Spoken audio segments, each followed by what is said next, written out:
Olá, bom dia, pessoal. Mais um dia, vamos lá. Nossa disciplina de hoje é português e o nosso conteúdo nós vamos falar sobre os sinais de pontuações. Bom, se vocês começarem a pensar o quanto é importante usar os sinais de pontuações, pensamos que nossa leitura seria muito melhor com eles, tá? Então, hoje a gente vai aprender a usar os principais sinais de pontuações. Usando as pontuações corretamente, os seus textos serão de bom entendimento para o leitor. Então, vamos lá, pessoal, a mais uma etapa. Aí, tem os sinais de pontuações que são mais usados. Aí tem as aspas, que indicam que retiramos a fala de alguém do texto. O ponto final, que serve para indicar o final de uma frase. O ponto de exclamação, que indica admiração, alegria e espanto. Travessão, que indica que alguém vai falar. O ponto de interrogação, que indica uma pergunta. Dois pontos, que são usados para dar uma explicação ou enumerar coisas. As reticências, que são usadas para indicar uma interrupção no pensamento do texto. E a vírgula, que serve para indicar uma pequena pausa na leitura. E aí também ainda está faltando ponto e vírgula, que também são usados para enumerar e dar uma pausa maior no texto. Esses são um dos principais, né? Os que a gente mais usa. Agora, tem uma explicação que eu vou dar aí para vocês, o que cada um significa. E em seguida, nós vamos ver alguns exercícios, tá? Como usar os sinais de pontuações? Usamos os dois pontos para anunciar que alguém vai falar, ou seja, quando alguém vai falar, usamos os dois pontos. O travessão é usado antes da fala dos personagens. O ponto de interrogação indica quando fazemos uma pergunta. O ponto de exclamação expressa emoção, alegria, tristeza, surpresa, espantos e outros.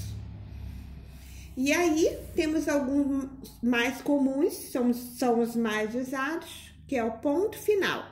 O ponto final é conhecido por nós como ponto final.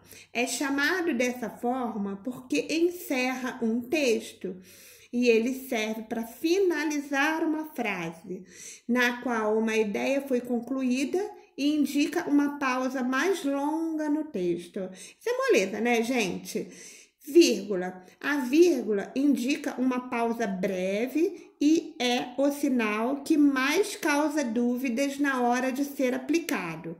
A vírgula pode ser utilizada para separar termos da oração ou até mesmo orações dentro de um período em que a ideia ainda não foi concluída.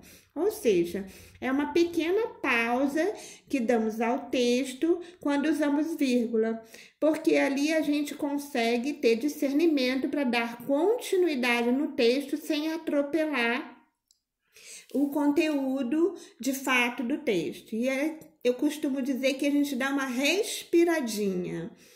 O ponto e vírgula é usado para indicar uma pausa maior do que a vírgula, sem indicar o fim do período frásico. Ou seja, eu posso colocar o ponto e vírgula, mas eu não preciso terminar a frase.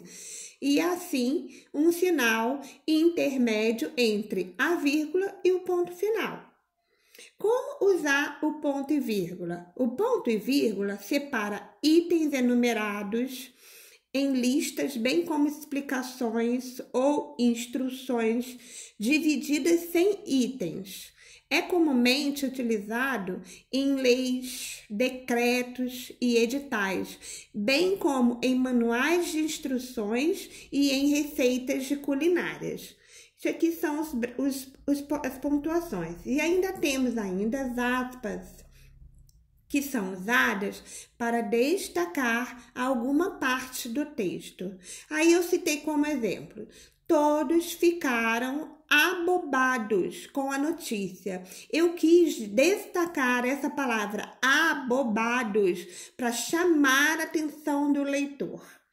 As reticências são usadas para interromper um pensamento, de forma que o leitor subentenda o que seria enunciado ou imagine. Quando usamos as reticências, eu deixo a pessoa pensar o que subentender ou o que ela quiser. E aí temos um exemplo. Nada disso teria acontecido se... Aí você pode pensar o que quiser. Se você sabe. Ponto final. Agora eu vou para algumas atividades para que vocês possam entender melhor o uso das pontuações. Até o próximo vídeo.